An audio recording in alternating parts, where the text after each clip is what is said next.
Hello, ladies and gentlemen, boys and girls. Welcome to Table Flippers Podcast, Ministry of Greater Works Christian Church, right here in beautiful Lancaster, California. I am your host, Robert Enos. Here I will discuss theology, doctrine, politics, social and cultural issues, pretty much anything I feel like talking about. But basically, I flip tables. Please remember to download each episode. That's very important. Download each episode. Hold on tight. It's going to be a bumpy ride. Ladies and gentlemen, it is Monday. And of course, I'd have to find these articles on a Monday. But it's Monday, March 13th, 3:17 p.m. I don't know why I'm telling you that, but it's Monday, March 13th, 3:17 p.m. Anyways, I came across a couple of articles that I want to share with you.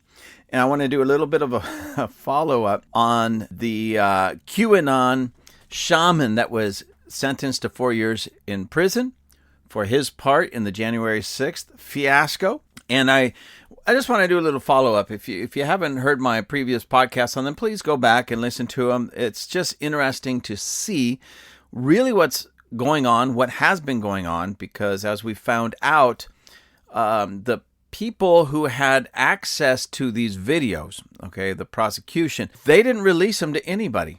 The judge didn't even see them.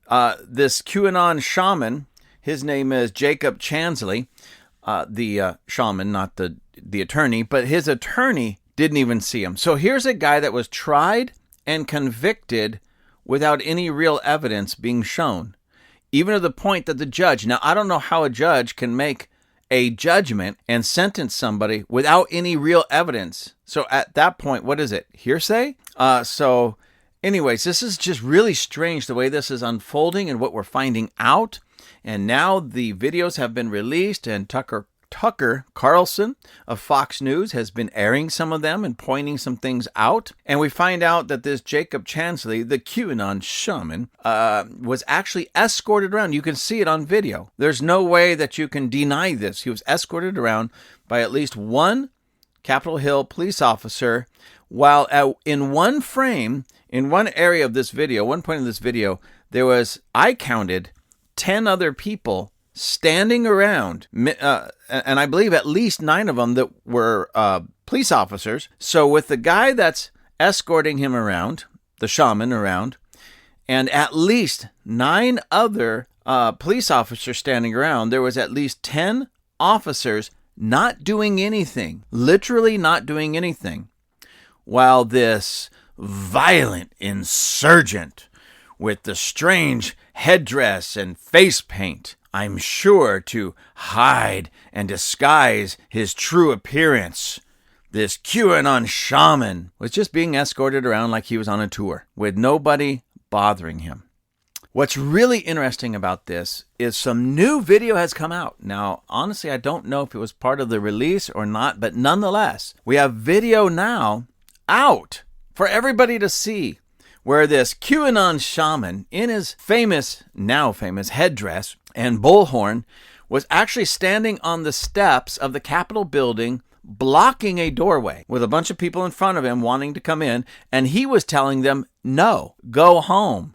We don't do this. And he even referenced President Trump, saying, our president said we made our point, it's time to go home, that we are the party of the rule of law. We are not like the other party, which we are now seeing because what they did to this guy and many others over this, this trial, the January 6th trial, they broke laws. They went completely against our Constitution. They violated these people's rights. And now we're being able to see that. We can watch it. So anyways, this QAnon Shaman's at the top of the steps with his bullhorn telling everybody to go home. Even when somebody tells him, no, we're not giving up, we're coming in. He's like, no, he's standing in the way of them being able to come in as kind of blocking, saying, no, even our president says it's time to go home. We made our point. Somebody runs up in this video, runs up to him with a phone. And to show him what the president just tweeted or put out. And he says, please read this. This is actually from Donald Trump, our president. So he read it, and it was, again, go home, we made our point.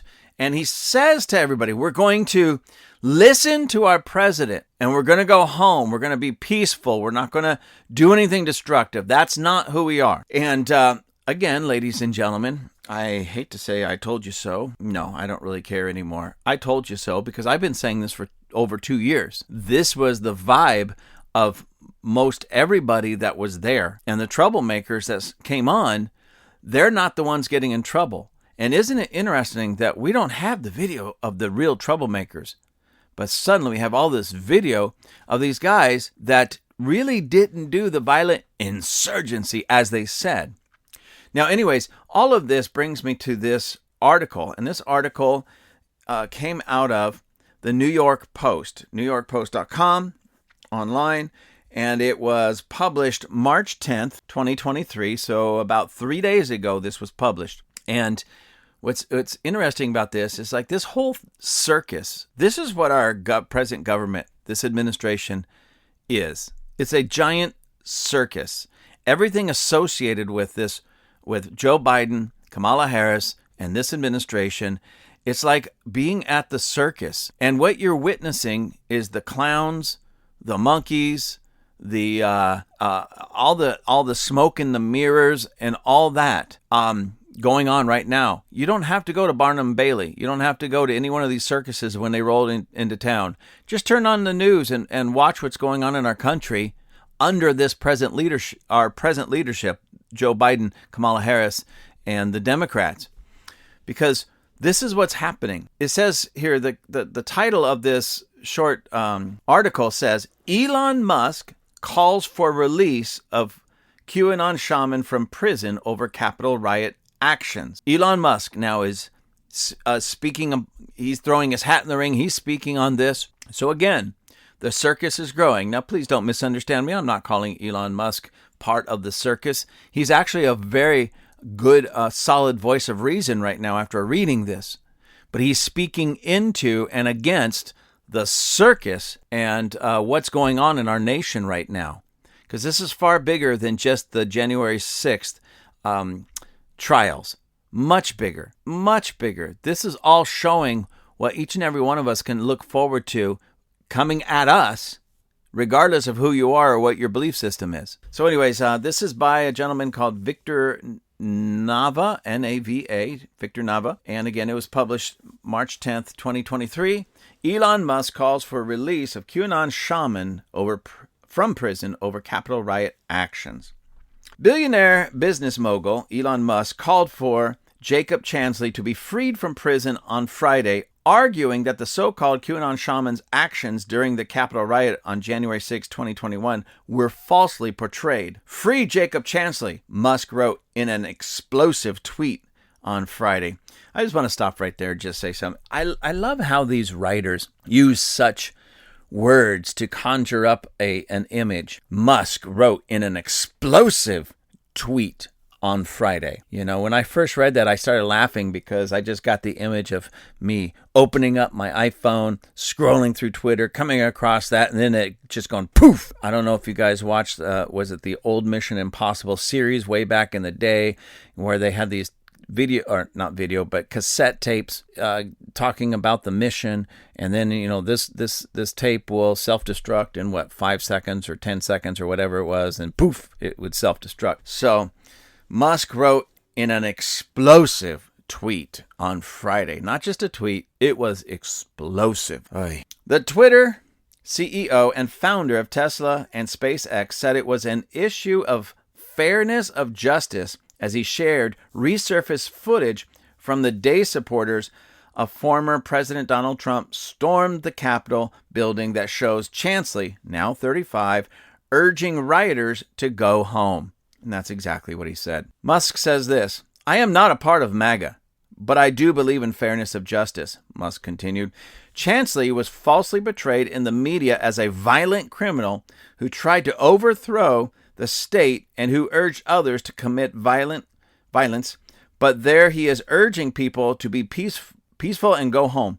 And the other videos show him calmly walking in the Capitol building, being escorted by officers, and then thanking the officers, Musk added. Referencing bombshell security camera footage from inside the Capitol building obtained by Fox News host Tucker Carlson.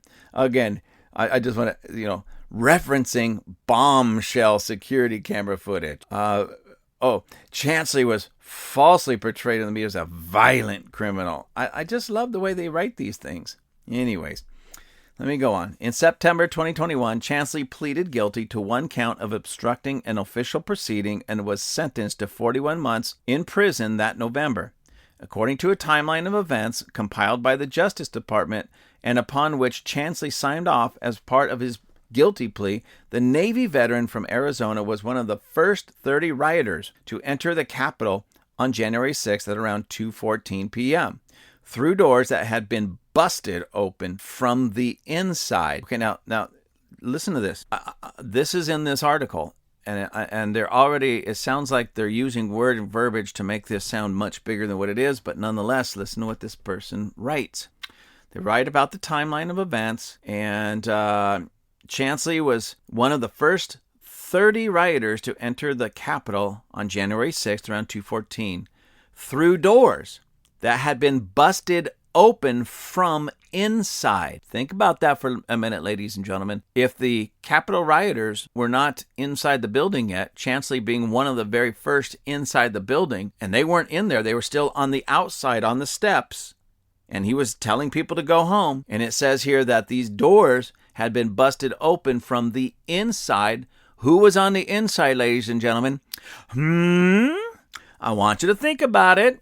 Who was on the inside?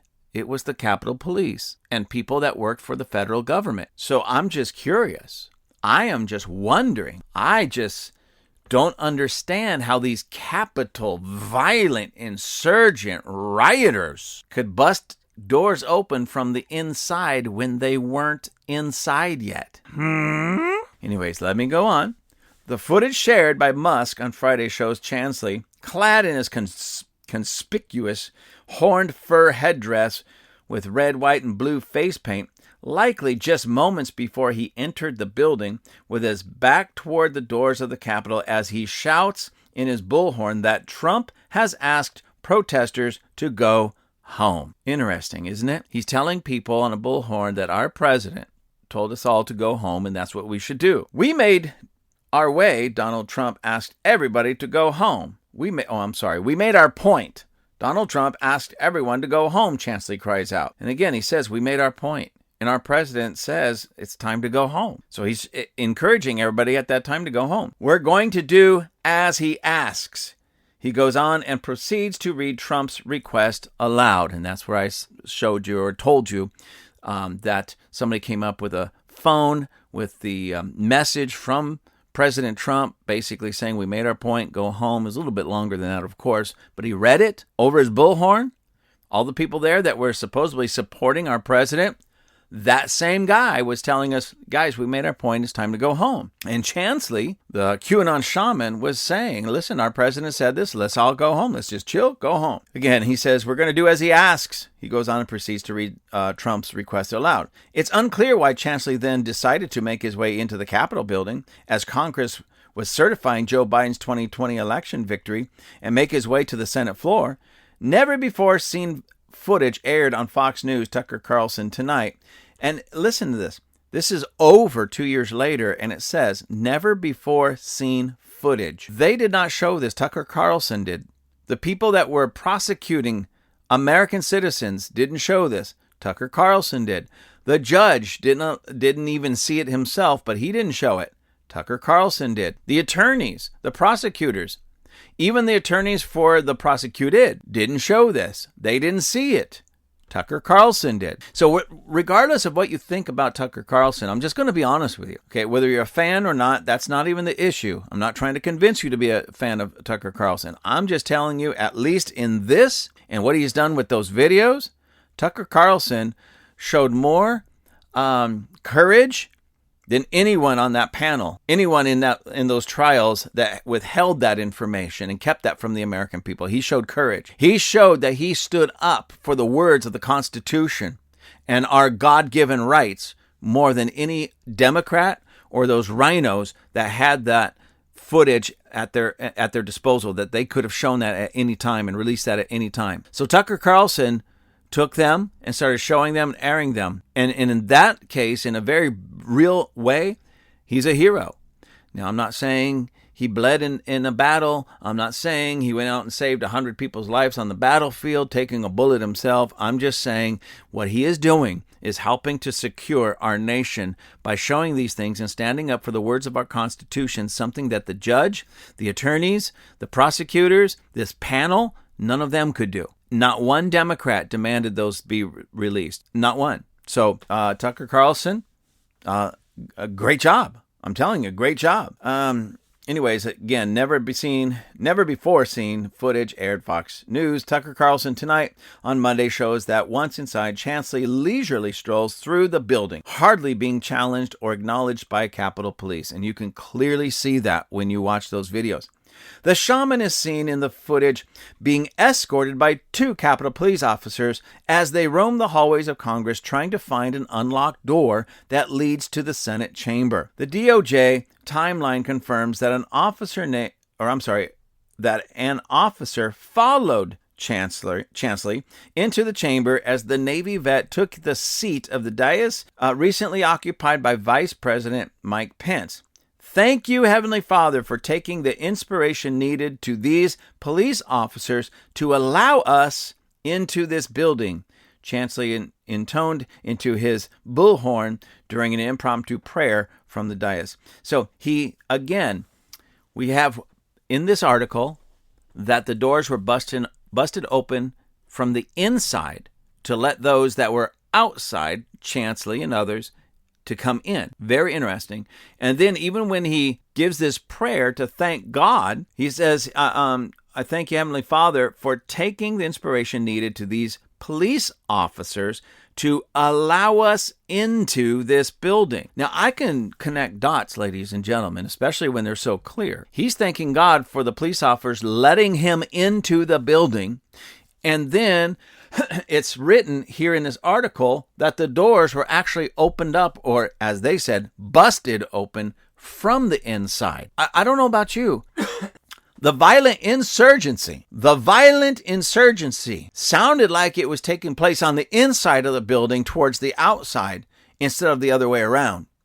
And then once the doors were busted open from the inside, it sounds to me, now, I don't want to put words in anybody's mouth. I don't know what I wasn't on those steps. I was on the front side of the Capitol when all this thing was happening, or the back side. I was on the other side of the Capitol. I still don't know which is the front or the back. Anyways, so it sounds to me like somebody was inside. They opened the door and let Chansley and others in. And since he was one of the first in the building, he certainly didn't get in and then open doors for others to get in. At least not initially. So there's something really screwy going on here, ladies and gentlemen.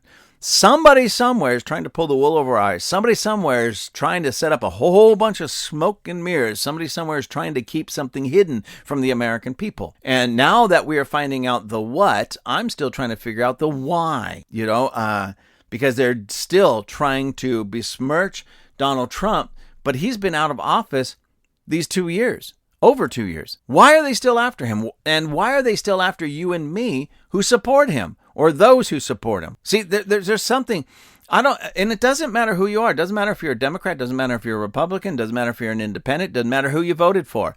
This should make every American angry, because look at, if they can lie to this point, and I'm talking about some of the highest officials of this land, can lie like they're doing here, and come against American citizens the way they have.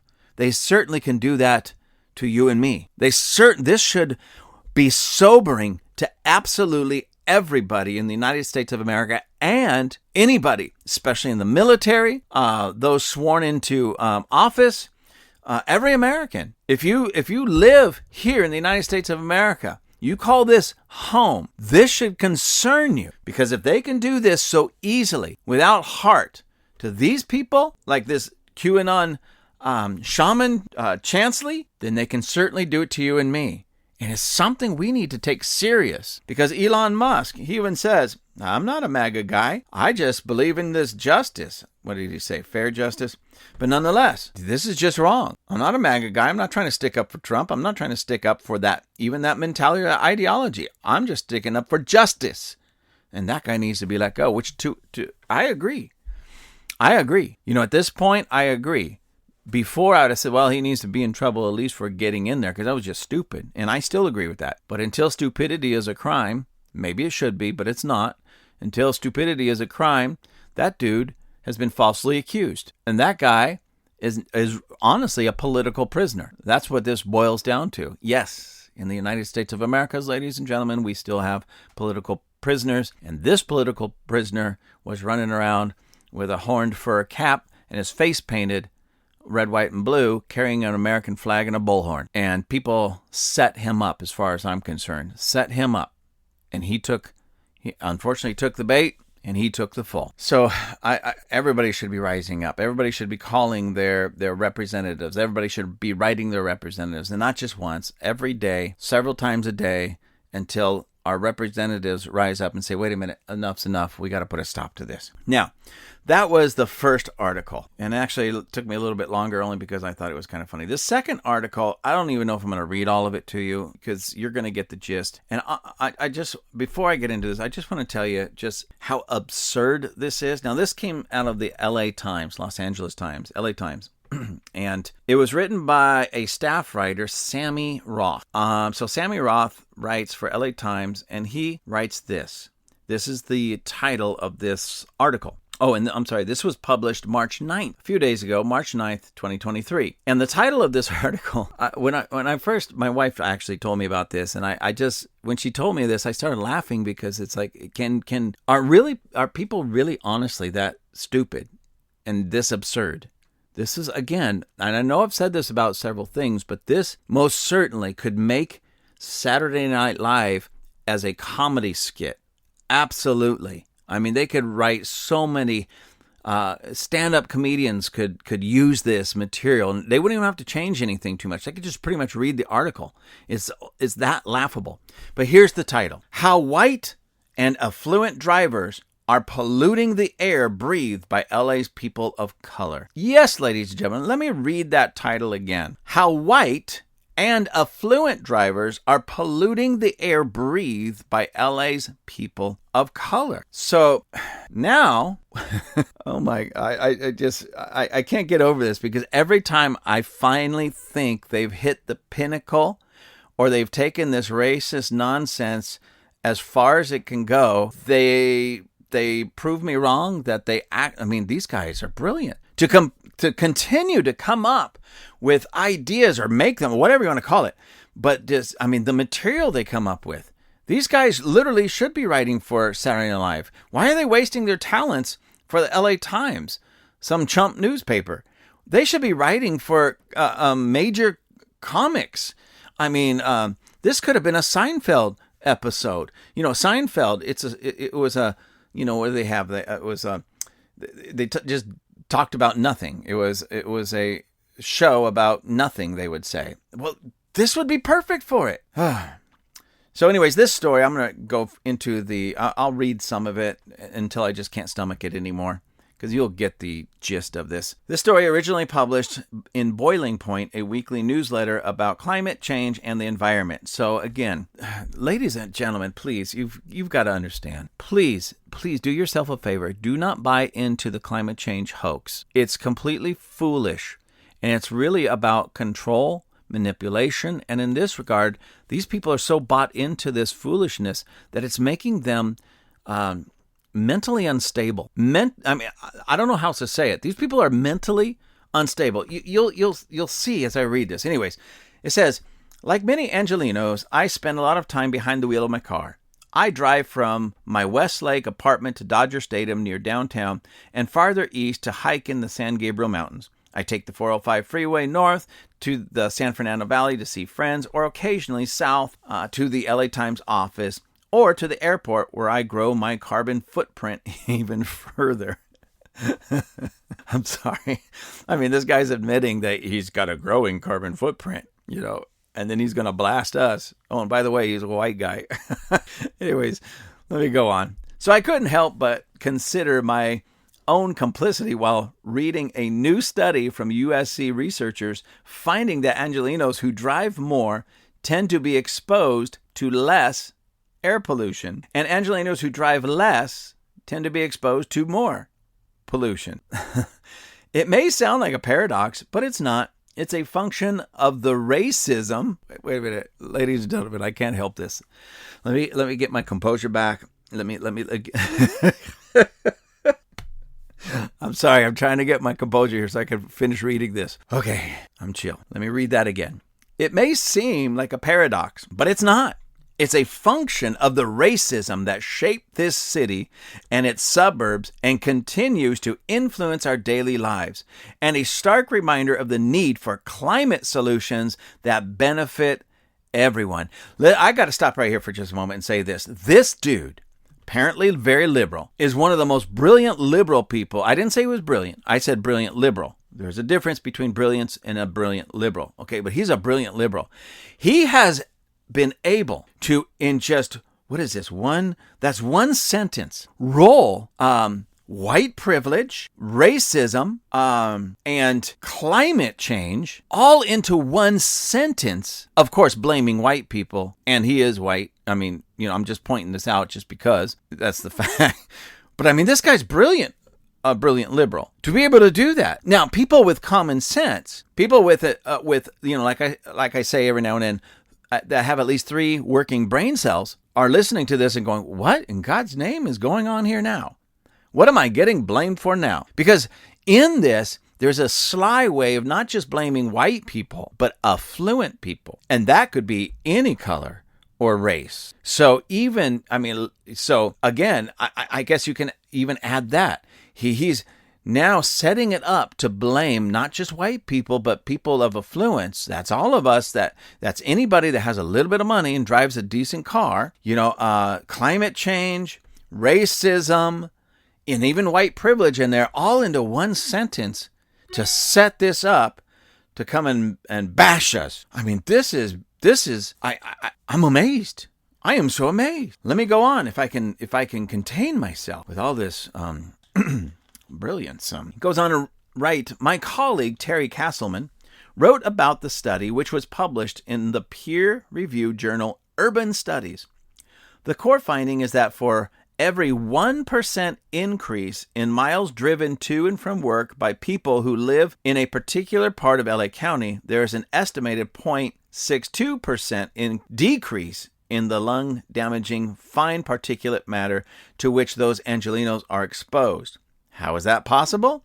I asked the study's lead author, Jeff Boeing, a professor at the USC Sol Price School of Public Policy. He told me it largely comes down to the shameful history of Los Angeles County low-income communities of color being torn apart to make way for freeway, a history that has been extensively documented by the Times. Now, let me just stop right there. Extensively documented by the Times. I'm assuming the LA Times. That right there, ladies and gentlemen, should show you that this is completely left-leaning and probably full of a lot of half-truths, maybe some no-truths, and yeah, it's very, very, very, very biased.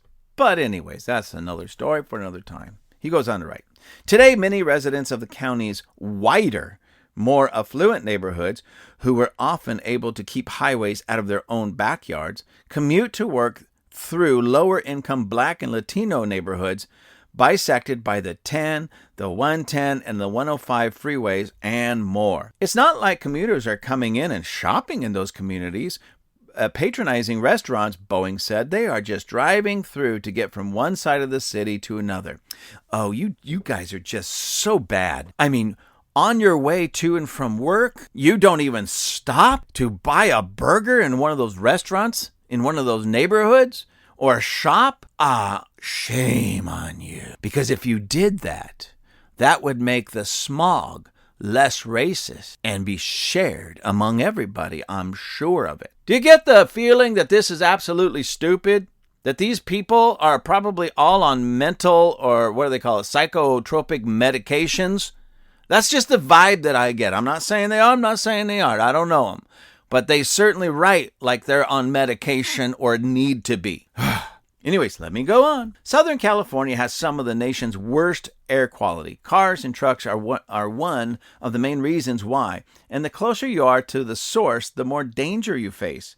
Whenever I move, I insist on finding an apartment at least 1,000 feet from the nearest freeway. After reading an LA Times investigation revealing that people who live near freeways suffer higher rates of asthma, heart attacks, strokes, lung cancer, preterm births, and potentially other illnesses such as dementia.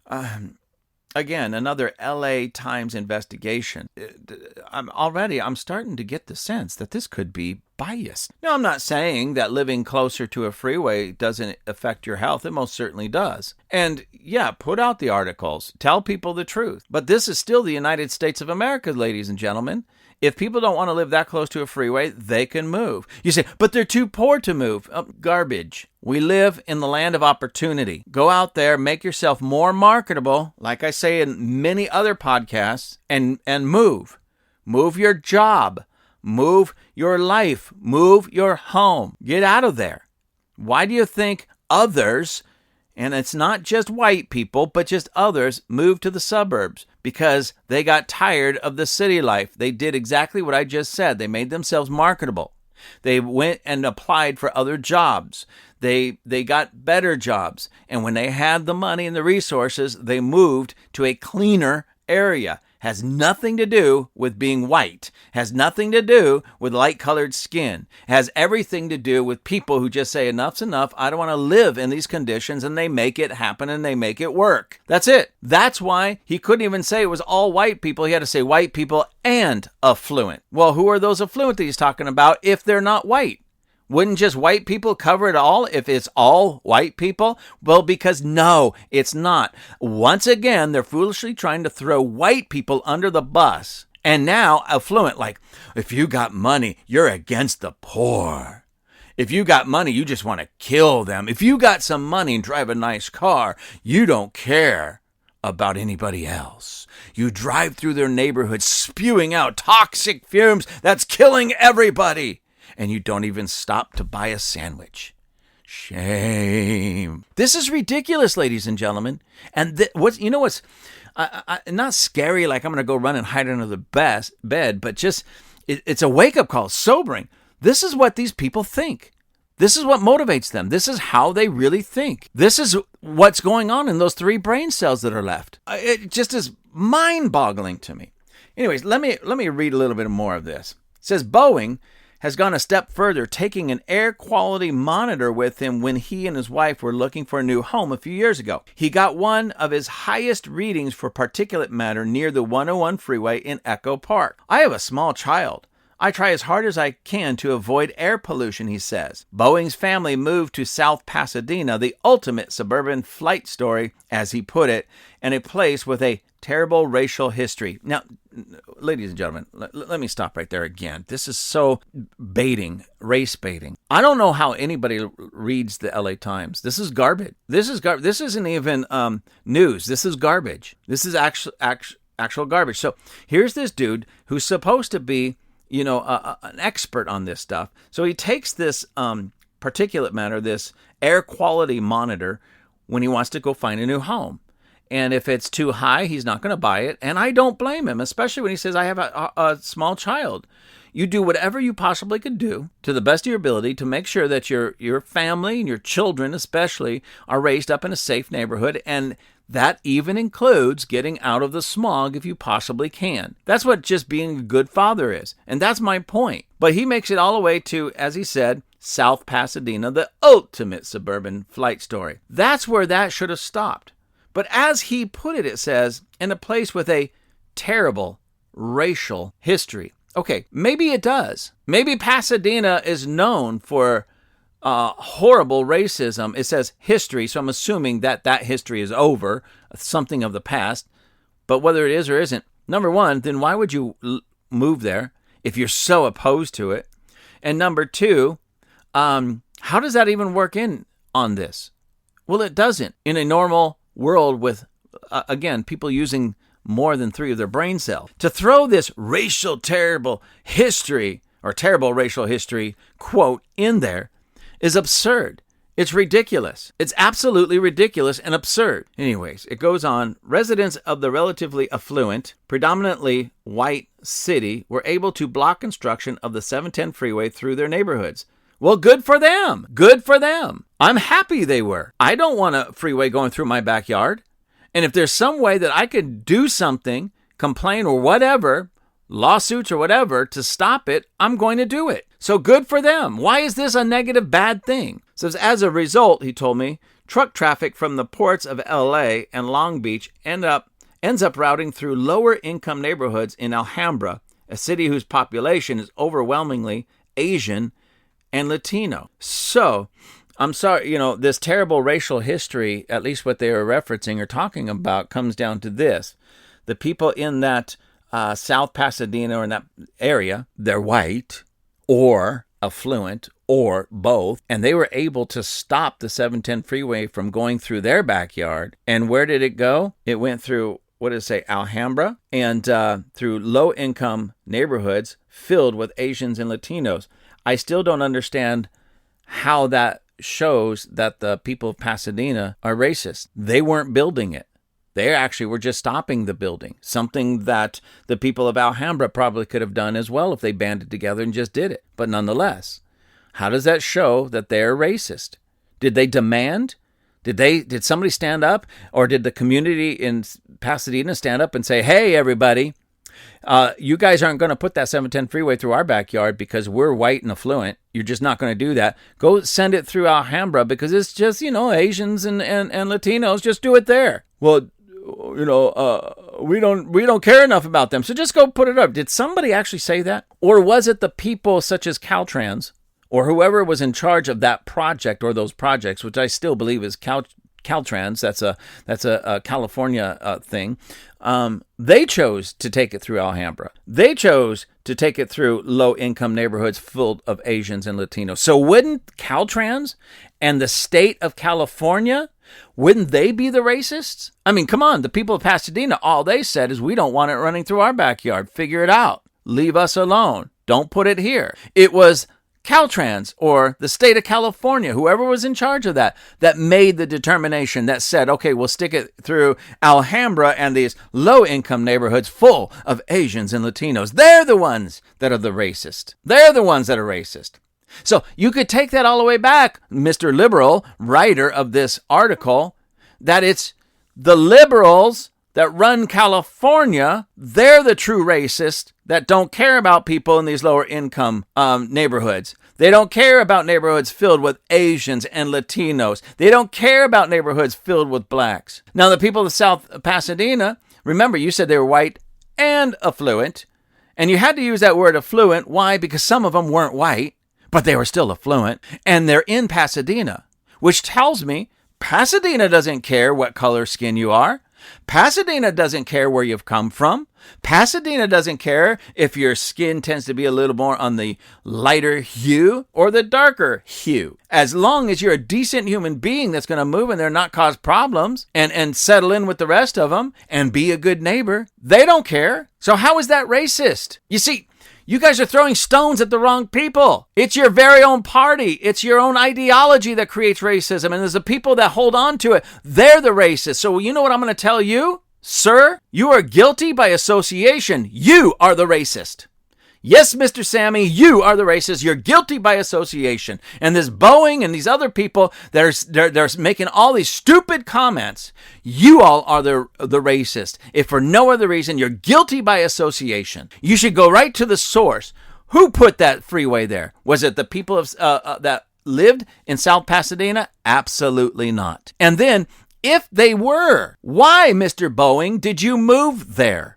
If you're so against this and this ideology and this way of thinking, you certainly wanted to move into a neighborhood full of people who think that way. So you see, there is a huge problem. Ladies and gentlemen, we need to start connecting the dots when we read these types of things, because these people expose themselves in their own writing, but often we just don't take a moment to connect the dots. Anyways, it says Boeing is acutely aware that he and his wife and son are the beneficiaries. I absolutely love that there are no freeways anywhere near us. Well, great. That's what it's about. That's what it's about, Mr. Boeing. Being able to stand up for your rights. Stand up for what's right and wrong.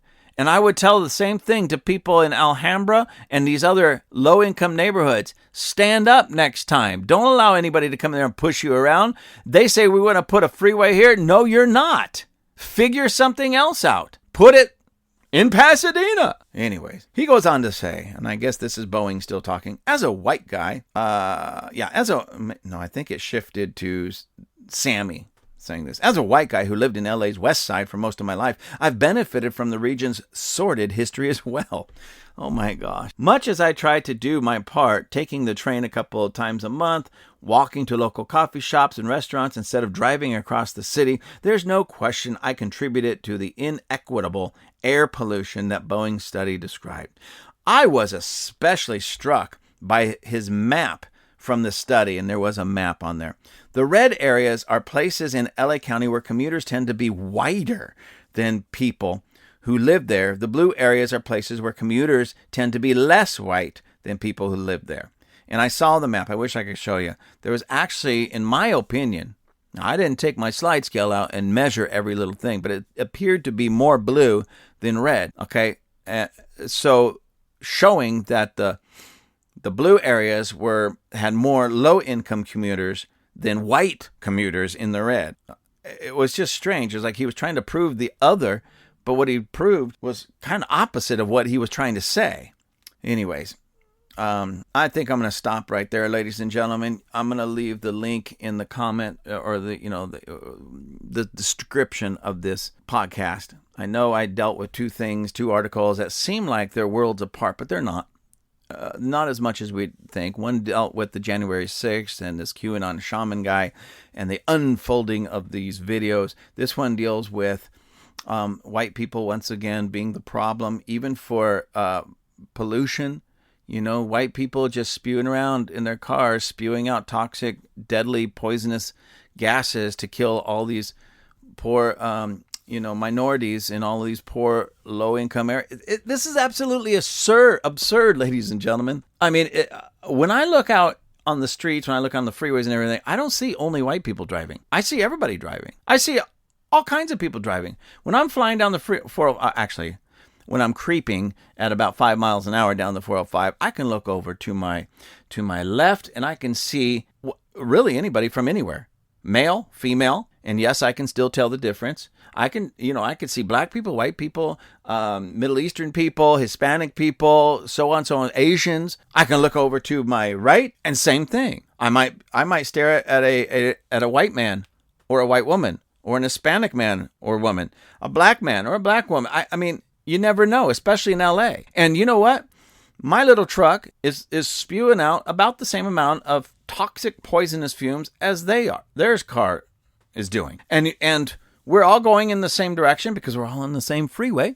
So we're all driving through the same towns. This is absolutely absurd. This is another attempt to try to smear white people like we hate everybody else so much that we're gonna on purpose drive through their neighborhoods and slow, with the engine revving, spewing out all kinds of poisonous, toxic fumes in the hopes that we can kill as many people in those low-income minority neighborhoods as possible. You know how absurd that is?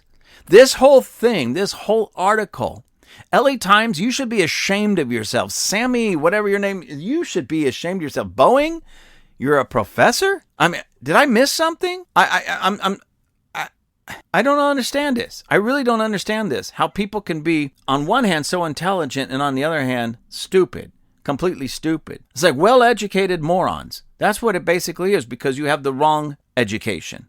You've been educated, you're highly educated, but in the wrong education. See, the rest of us out in real America, the rest of us that are just working, paying our taxes, raising our children. And when we come across something like there's too much smog in our neighborhood or in our area, you know what we do? We try to figure out how and what it takes to get out of there. Do I need to work more? Do I need to change my job? Do I need to move out of that neighborhood? Do I need to move out of state? If I take another job out of state, we'll move. Things of that nature. Well, I don't make enough money. I don't have enough skills right now to do that. Okay, what do I need to do to go get those skills? Do I need to go to school? Do I need to go to night school? Do I need to, I don't know, go sit in a library and read a book? I don't know. But we figure it out. That's not a white thing. That's not an affluent thing. That's called a common sense thing. Something that Mr. Sammy, LA Times, Mr. Boeing, you all don't have very much of. You paint the picture that all these white people are on the outskirts and all the minorities are on the inside, and we just can't wait to poison them. We're going to drive through their neighborhoods slow. That's why there's traffic on the 405, ladies and gentlemen, and the 101 and all over LA, because it's just a bunch of affluent people and white people trying to kill people. Again, do you see how absurd? These people are ridiculous. They're ridiculous. Hey, anybody from Saturday Night Live ever pick up this and listen to it? Please find this article. I would love to see this, but find this article and turn it into a skit. This would be, hysterical. You wouldn't even have to change much of the dialogue in here or anything. It would be hysterical to actually see this on the stage and played out. This would actually be hysterical. As I was reading this, on one hand, I'm angry because this is being pushed out by a major news outlet, LA Times. But on the other hand, I just couldn't help but keep from. I'm exploding inside. I don't have an explosive tweet. I have an explosive inside right now, holding back all the explosive laughter from this absurd comedy skit that LA Times has become. Anyways, ladies and gentlemen, it doesn't matter to me what color your skin is, but understand, if you're driving from one place or another, you're going to the beach, you're going to your job, you're not a bad person because you're driving. You're not trying to kill people because you're driving, and you're not killing people because you're driving. All right? Just keep living your life, but stand up. Stand up for righteousness. Stand up against this absurdity. But just understand, I want you to know that you are not a bad person because you drive your car. You're not a bad person because before you get to wherever you're going, you don't stop and go shopping in a lower income neighborhood. You're not a bad person because of that. Do what you're supposed to do. Raise your family, work your job, enjoy your life, and let's create a better world by teaching our children not to be stupid like these people in this article. All right? God bless you all. Have a fantastic day. Let's go home. There's no intelligent life here.